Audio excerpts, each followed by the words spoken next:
এ ঘর পরিষ্কার করো। আমি দেখি কাছাকাছি কোনো পুকুর থাকলে দুটো মাছ ধরে আনি। ছোট পুঁটুলিতে চাল আছে।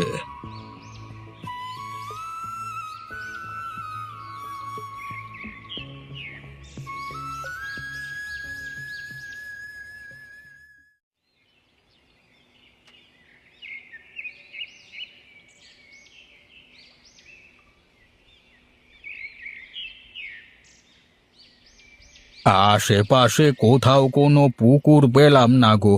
কোথায় তুমি?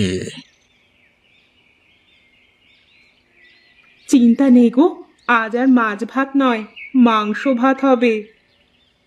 মাংস কোথায় পেলে?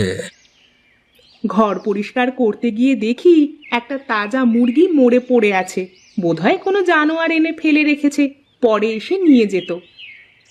তুমি ঠিকঠাক দেখে নিয়েছো তো?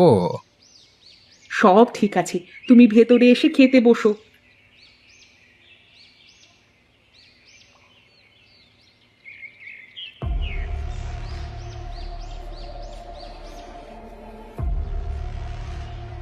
ভয় পাওয়ার কোনো কারণ নেই।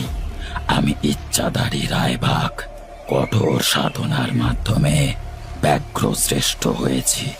তাই অন্তর্দৃষ্টি দিয়ে অতীত, বর্তমান, ভবিষ্যৎ সব দেখতে পাই।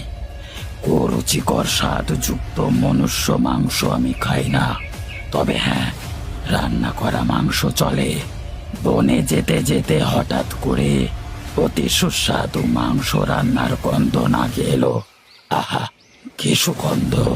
তা জেলে বুড়ো, দেবে নাকি একটু তোমার জেলের বাড়ির মাংস ভাত খেতে? না করতে পারো তুমি, সে অধিকার তোমার আছে। আপনার মতো মহান আত্মাকে কিছু খাওয়াতে পারলে তো ধন্য হব। আর এই কুটির আমাদের নয়, এই এক পরিত্যক্ত কুটির।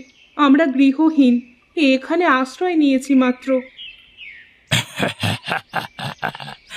আমি সব জানি, বললাম না আমি অন্তর্যামী। আমি এ জঙ্গলের অধিপতি, আর এ কুটির আমার তৈরি। কিন্তু তোমাদের সততা দেখে আমি প্রসন্ন হয়েছি। চলো জেলে, তোমার অসুবিধা না থাকলে তোমার বউ যা রেঁধেছে তা ভাগ করে খেয়ে নি।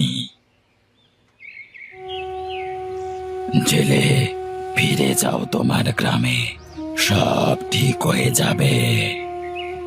কিন্তু তা কি করে সম্ভব? আমাদের পাশে কেউ নেই যে। বললাম তো, আমি সব জানি, সবই বুঝি। যাও, ফিরে যাও নিজের গায়ে। শুধু মাথায় রেখো, অন্যায়ের সাথে কখনো আপোষ করো না।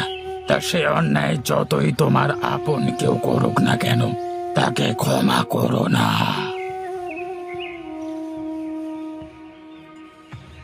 বন্ধুরা, পরের পার্ট দেখতে হলে ভিডিওটিতে লাইক করে চ্যানেলটি সাবস্ক্রাইব করে দাও।